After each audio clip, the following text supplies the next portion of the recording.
Ian, would you like to take our player tip of the podcast?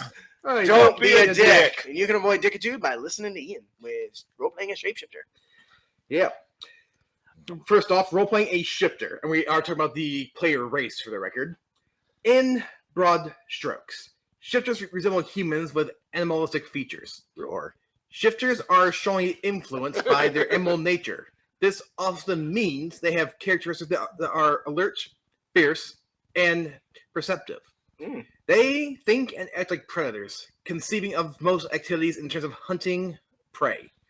Shifters are drawn to a pack of companions, whether it's a family group or an adventuring party. They work well as part of a team in combat, coordinating their attacks with their allies and coming to the aid of beleaguered friends. Yeah, historically, most shifters dwelled in nomadic bands in plains and forests, far removed from cities and towns. The increasing dangers of the wilds, though, have driven many of the shifters to closer proximity of humans and other elven communities. Though some shifters have adapted smoothly to this change, carving niches out for themselves as trappers, hunters, fishermen, fisherwomen, trackers, guides, and military scouts. Others have had a much harder time of it. Man, this is very much a humanoid, thing, right? Not everyone's going to get it. Shifters who feel alienated from plains and forests they love sometimes take up adventuring life as a way of escaping the confines of a city and its walls and returning to nature. This does come from D&D 4E.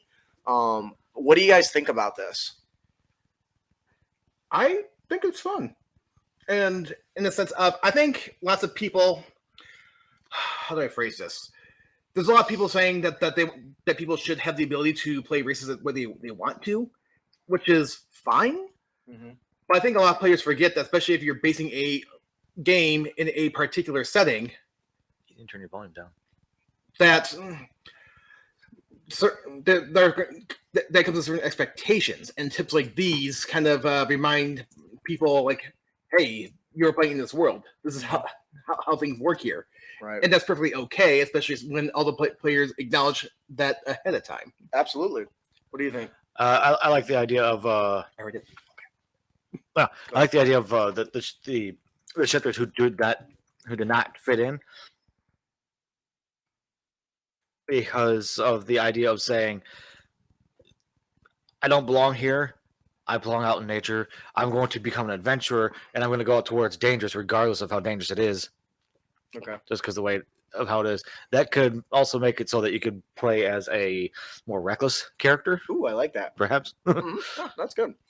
Shifters are definitely something that I delved into a little more after reading this, and even our next episode has a shifter optimization build. So I really enjoyed it that much. I think that'll do it for our player tip. Don't be a dick. And you can avoid dickitude by role-playing a shifter with their lore.